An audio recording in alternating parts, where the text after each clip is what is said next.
Selamat sore semuanya.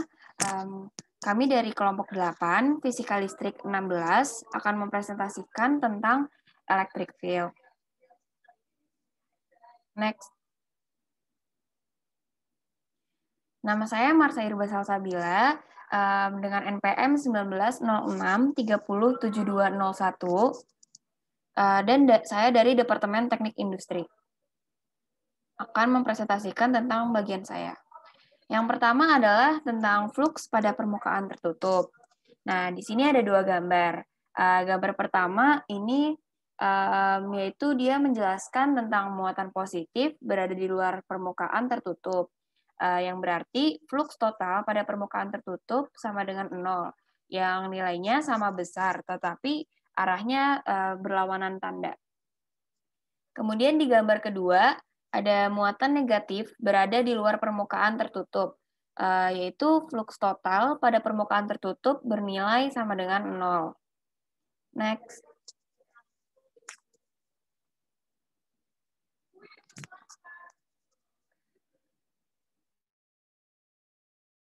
Gambar ketiga itu ada gambar, yaitu dia permukaan tertutup, dia itu muatan positif di luar permukaan tertutup, dan muatan negatif di dalam permukaan tertutup. Dia itu berarti fluks total untuk permukaan tertutup tersebut tidak bernilai sama dengan 0. Kemudian di gambar yang terakhir, gambar keempat, itu menjelaskan bahwa muatan positif di luar permukaan tertutup dan muatan negatif di dalam permukaan tertutup berarti fluks total untuk permukaan tertutup tersebut tidak bernilai 0.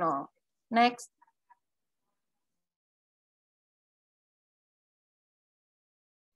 Nah, terus di sini saya akan menjelaskan tentang medan di permukaan konduktor. Berikut adalah rumusnya. Nah, rumusnya itu E tegak lurus dengan A sama dengan sigma A per E0, epsilon 0. Kemudian di sini ada juga rumus untuk E tegak lurus, yaitu sama dengan sigma per epsilon 0. Nah, di sini ada keterangannya, yaitu jika sigma adalah kerapatan muatan permukaan sebuah konduktor, dan E tegak lurus adalah komponen medan listrik yang tegak lurus permukaan konduktor, maka fluks total yang melalui permukaan itu adalah E tegak lurus dengan A. Muatan yang tercakup dalam permukaan Gaussian adalah Q sama dengan A, sehingga E tegak lurus adalah medan di permukaan konduktor. Next. Kemudian ada sifat-sifat dari medan listrik. Yang pertama, garis-garis gaya listrik tidak pernah berpotongan. Yang kedua, garis-garis gaya listrik selalu mengarah radial keluar dari muatan positif dan masuk menuju muatan yang negatif. Ketiga, itu semakin rapat garis-garis gaya listrik, maka pada suatu tempat, maka medan listrik tersebut semakin kuat maupun sebaliknya. Next. Berikut adalah contoh soal yang saya jabarkan.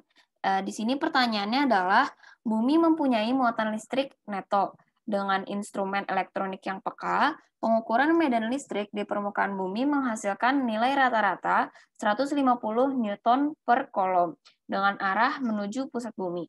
Pertanyaannya adalah, berapakah kerapatan muatan permukaan di permukaan bumi, dan yang B, berapakah muatan permukaan untuk total bumi? Next. Nah, di sini saya akan membahas solusi dari pertanyaan yang telah saya jabarkan sebelumnya. Untuk yang nomor A, berdasarkan arah medan listrik yang ke bawah, maka sigma bernilai negatif. Di sini ada rumusnya, yaitu seperti yang telah saya jabarkan pada awal materi, sigma sama dengan E tegak lurus dengan epsilon 0, di mana kita masukkan nilainya yang tadi, yaitu 8,85 dikali 10 pangkat min 12 kolom kuadrat per Newton meter kuadrat. Nah, dikali dengan min 150 Newton per kolom. Yang bisa kita lihat hasilnya itu didapatkan sama dengan min 1,33 dikali 10 pangkat min 9 kolom per meter kuadrat. Dan untuk solusi yang B, itu Muatan total Q adalah hasil kali luas permukaan bumi dan kerapatan muatan dari sigma. Berikut adalah rumusnya. Kita langsung masukin angka-angkanya, yaitu Q sama dengan 4pi dikali 6,38 dikali 10 pangkat 6 meter, kemudian dikuadratkan, dikali min 1,33 dikali 10 pangkat min 9 kolom per meter kuadrat. Dan kita menemukan hasilnya, yaitu Q bernilai sebanyak min 6,8 dikali 10 pangkat 5 kolom. Next. Perkenalkan, nama saya Rifanti Dilan Azahra dari Departemen Teknik Industri 2019 dengan NPM 1906318470. Next. Yang pertama, saya akan menjelaskan tentang mengenai apa itu medan listrik. Medan listrik merupakan efek yang ditimbulkan oleh adanya muatan listrik seperti elektron, ion, maupun proton yang berada di ruangan yang ada di sekitarnya. Nah, ruangan di sekitar benda bermuatan listrik, di mana jika suatu benda bermuatan listrik berada di dalam ruangan tersebut, maka akan mendapatkan gaya listrik atau kita kenal sebagai gaya Coulomb. Satuan dari medan listrik ini yaitu N per C atau Newton per Coulomb. Next. Kemudian saya akan menjelaskan mengenai arah dari medan listrik. Medan listrik ini juga termasuk ke dalam medan vektor, sehingga kita dapat menyatakannya dalam bentuk arah medan listrik. Adapun arah dari medan listrik yang ditimbulkan itu berbeda bermuatan yang positif dan negatif. Jika benda bermuatan positif, maka dapat dinyatakan keluar dari benda tersebut. Sedangkan jika benda tersebut bermuatan negatif, maka akan dinyatakan masuk ke dalam benda tersebut. Next. Kemudian saya akan menjelaskan tentang garis-garis gaya listrik. Nah, dalam menggambarkan medan listrik ini, tentunya kita dapat menggunakan yang disebut dengan garis-garis gaya listrik. Apa sih garis-garis gaya listrik itu? Garis-garis gaya listrik merupakan garis lengkung yang dibayangkan sebagai lintasan yang dapat ditempuh oleh muatan positif yang kemudian dia akan bergerak ke dalam medan listrik. Di dalam medan listrik. Nah, garis-garis ini tapi tidak mungkin berpotongan dikarenakan garis gaya listrik ini merupakan garis khayal yang berawal dari benda yang bermuatan positif dan kemudian akan bergerak dan berakhir di benda yang bermuatan negatif. Berikut merupakan gambar dari arah garis gaya listrik dari muatan positif yang di sebelah kiri dan yang di kanan adalah dari benda yang bermuatan negatif. Next. Kemudian ini merupakan rumus dari medan listrik, yaitu E sama dengan F per Q atau E sama dengan K per R kuadrat. Dengan E merupakan kuat dari medan listrik, F merupakan gaya tarik-menarik antar muatan, Q merupakan muatan listrik, dan K merupakan konstanta yang bernilai 9 dikali 10 pangkat 9 Newton meter kuadrat per Coulomb. Next. Kemudian yang selanjutnya ada rumus flux medan listrik.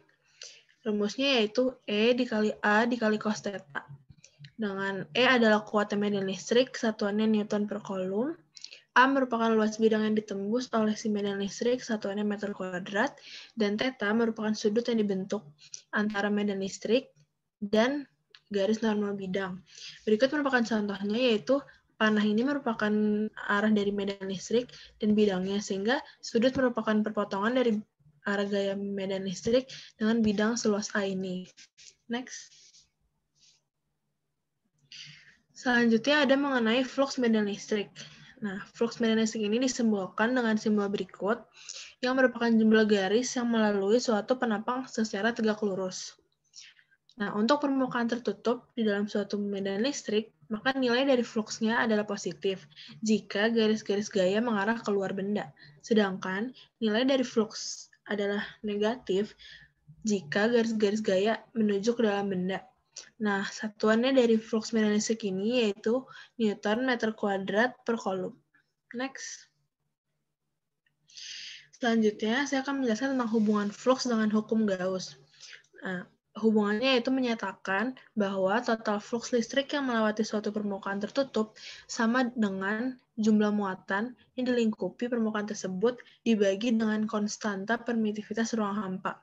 Berikut merupakan rumus dari flux, yaitu sigma Q per epsilon 0.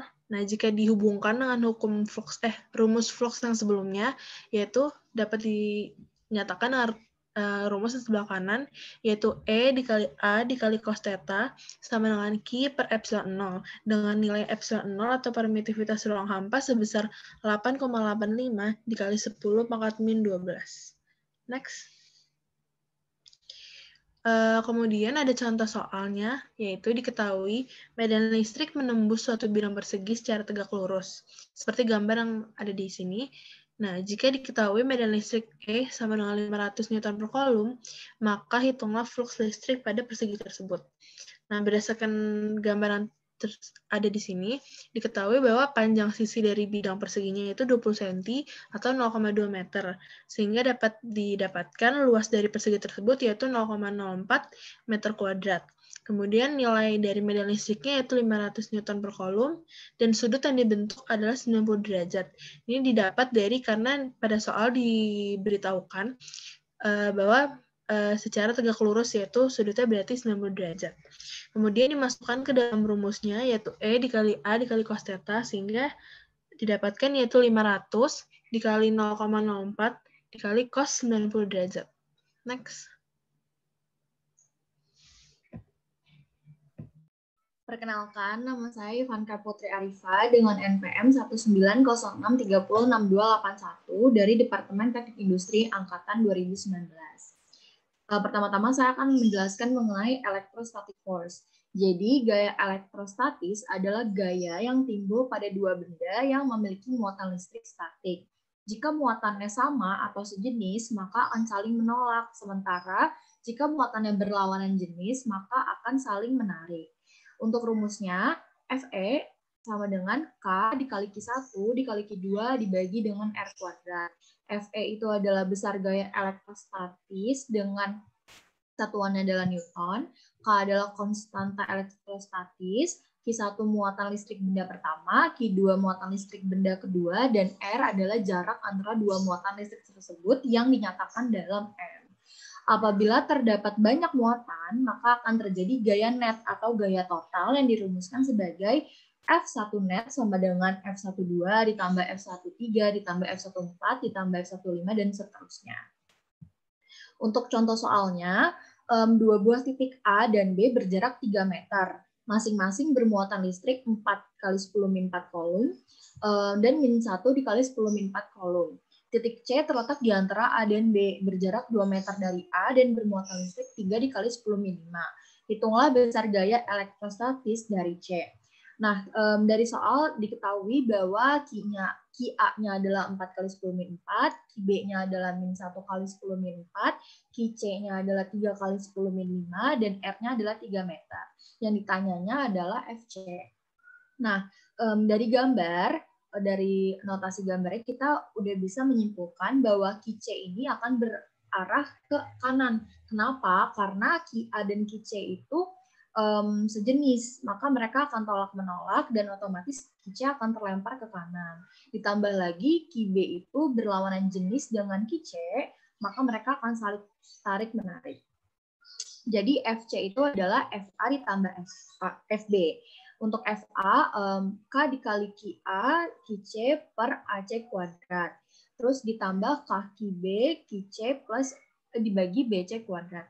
Maka dapat disimpulkan bahwa nanti didapatkan hasil 54N ke arah kanan. Untuk energi potensial listrik, jadi energi potensial listrik memiliki definisi sebagai usaha yang dilakukan untuk bisa melawan gaya listrik dan memindahkan benda dari posisi 1 ke dalam posisi 2. Energi semacam ini sering juga disebut sebagai energi potensial elektrostatik. Ini merupakan energi potensial yang diukur di dalam joule yang dihasilkan dari gaya-gaya kolom konservatif. Benda yang bermuatan listrik dan berada dalam medan listrik akan mempunyai energi potensial listrik yang besarnya dirumuskan sebagai berikut. Untuk EP1 sama dengan K dikali Q0 dikali Q dibagi R1. Dan untuk EP2 sama dengan K dikali Q0 dikali Q dibagi R2. Untuk contoh soalnya, titik P, Q, dan R terletak pada satu garis dengan PQ sama dengan 2M dan QR sama dengan 3M. Pada masing-masing titik terdapat muatan 2 mikrocoulomb, 3 mikrocoulomb, dan min 5 mikrocoulomb. Tentukan besarnya energi potensial muatan di Q. Diketahui bahwa P-nya itu 2 meter, Qr-nya 3 meter, Qp-nya adalah 2 mikrocoulomb atau 2 kali 10 min 6 coulomb. Untuk Qq-nya K 3 mikrocoulomb atau 3 dikali 10 min 6 coulomb. Dan untuk Qr-nya adalah minus 5 mikrocoulomb atau minus 5 dikali 10 min 6 coulomb. Yang ditanyanya itu adalah Pq-nya. Untuk energi potensial Pq itu dapat dinyatakan juga sebagai EP1, yaitu K dikali Qp dikali Qq dibagi RPQ. 9 kali 10 pangkat 9 dikali 2 kali 10 minus 5 dikali 3 kali 10 minus 5 10 minus 6 dibagi 2. Maka hasilnya ditemukan 27 kali 10 minus 3. Kemudian untuk energi potensial Qr bisa dinyatakan juga sebagai EP2, yaitu K dikali QQ dikali QR dibagi RQR. Dimasukkan angkanya yaitu 9 kali 10 pangkat 9 dikali 3 kali 10 min 6 dikali minus 5 kali 10 min 6 dibagi 3 dan ditemukan hasilnya 45 dikali 10 minus 3. Nah, untuk EP di Q itu merupakan penjumlahan antara EP1 dan EP2, maka EPQ adalah 27 kali 10 min 3 ditambah 45 dikali 10 min 3. Ditemukan hasil akhirnya adalah 7,2 dikali 10 min 2 Joule.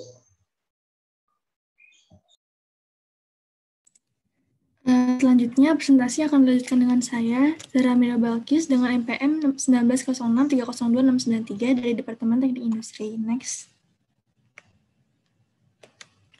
Potensial listrik dapat didefinisikan sebagai usaha yang diperlukan untuk memindahkan muatan positif sebesar satu satuan dari tempat terhingga ke suatu titik tertentu.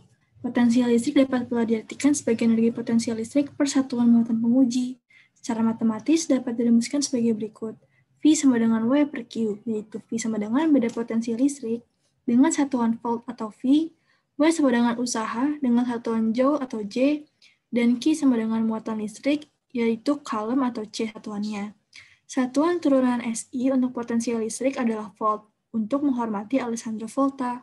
Itulah sebabnya perbedaan potensial listrik antara dua titik dikenal sebagai voltase. Satuan yang lebih tua dan digunakan saat ini. Varian dari sistem satuan cm gram detik mencakup sejumlah satuan yang berbeda untuk potensial listrik, termasuk upvolt dan start-volt. Next. Masuk ke contoh soal. Yang pertama, muatan Q1 sama dengan 5 μ Coulomb dan muatan Q2 sama dengan 6 μ Coulomb. Konstanta Coulomb atau K sama dengan 9 kali 10 pangkat 9, dan titik A berada di tengah kedua muatan. Untuk pertanyaannya, tentukan potensial listrik pada titik A. Yang ditanya itu potensial listrik pada titik A. Next.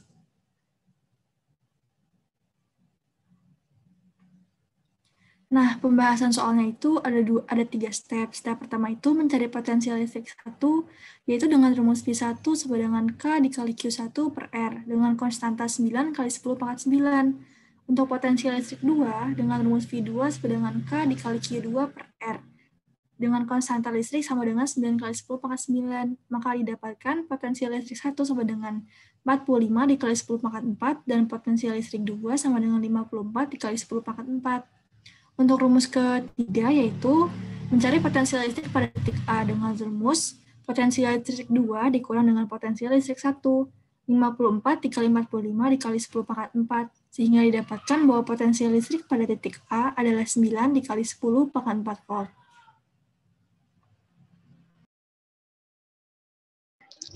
Presentasi selanjutnya akan dipresentasikan oleh saya, yaitu Rahimah Fathawati, NPM 19063824441, dan dari Departemen Teknik Industri 2019. Next. Di sini akan membahas tentang permukaan ekipotensial dan menggunakan potensial untuk menentukan medan listrik. Next. Permukaan ekipotensial dalam matematika dan fisika ialah mengacu pada wilayah dalam ruangan di mana Setiap titik-titik di dalamnya memiliki harga dan nilai potensial yang sama. Ekipotensial sering disebut dengan permukaan atau bidang ekipotensial, yakni bidang yang mempunyai himpunan titik yang tersebar secara kontinu serta mempunyai potensial yang serupa. Ini gambar di samping ini adalah gambar pola aliran dan bidang ekipotensial. Next. Garis ekipotensial sama halnya dengan garis kontur pada peta yang menunjukkan garis ketinggian yang serupa. Garis ekipotensial selalu tegak lurus terhadap medan listrik. Dalam 3 dimensi, garis membentuk permukaan ekipotensial. Gerakan di sepanjang permukaan ekipotensial tidak memerlukan usaha sebab gerakan tersebut terhadap medan listrik selalu tegak lurus. Gambar di samping adalah yang atas adalah gambar 1, contoh bidang atau titik ekipotensial pada muatan listrik, muatan titik. Gambar yang kedua adalah contoh bidang atau titik ekipotensial pada kabingan sejajar. Next.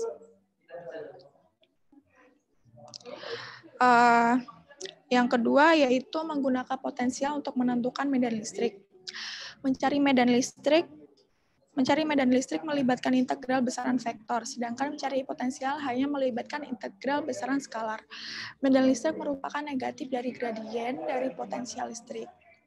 Berikut adalah rumusnya, yaitu Ex YZ sama dengan min I del V per del X min J del V per del Y min K del V per del Z dengan komponen-komponen medan listrik memenuhi persamaan di bawah ini, yaitu EX adalah min del V per del X, EY sama dengan min del V per del Y, EZ sama dengan min del V per del Z. Next. Oke, ini adalah contoh soal dari potensial. Potensial yang dihasilkan muatan titik memenuhi persamaan. Jadi diketahui adalah VR sama dengan 1/4 pi epsilon 0 kali Q per R. Nah, kita disuruh cari medan listrik di mana VXYZ sama dengan 1/4 pi epsilon 0 kali Q per akar X kuadrat plus Y kuadrat plus Z kuadrat dengan R kuadrat sama dengan X kuadrat per Y kuadrat plus Z kuadrat. Next. Penyelesaiannya adalah sebagai berikut. EX. Jadi ini kita menggunakan rumus di slide sebelumnya. Jadi dimasukin saja EX sama dengan min Q per 4 pi epsilon 0 kali del per del X dikali 1 per X kuadrat plus Y kuadrat plus Z kuadrat akar pangkat setengah sama dengan min Q per 4 pi epsilon 0 kali min setengah kali 2X per X kuadrat plus Y kuadrat plus Z kuadrat dipangkatin 3/2 sama dengan Q per 4 pi epsilon 0 kali X per X kuadrat Y kuadrat Z kuadrat dipangkatin 3/2. Untuk EY sama EZ itu sama stepnya, hanya di X-nya diganti dengan Y dan Z. Nah, besar medan listriknya adalah E sama dengan, tadi kan pada slide sebelumnya itu disuruh cari R kuadrat sama dengan X kuadrat per Y kuadrat per Z kuadrat. Nah, di sini kita masukin saja rumusnya E kuadrat diakarin X kuadrat per Y kuadrat per Z kuadrat sama dengan yang akan menghasilkan 1/4 pi epsilon 0 kali Q per R kuadrat. Next. Oke, demikian presentasi dari kelompok 8. Mohon maaf jika ada salah kata. Sekian dan terima kasih.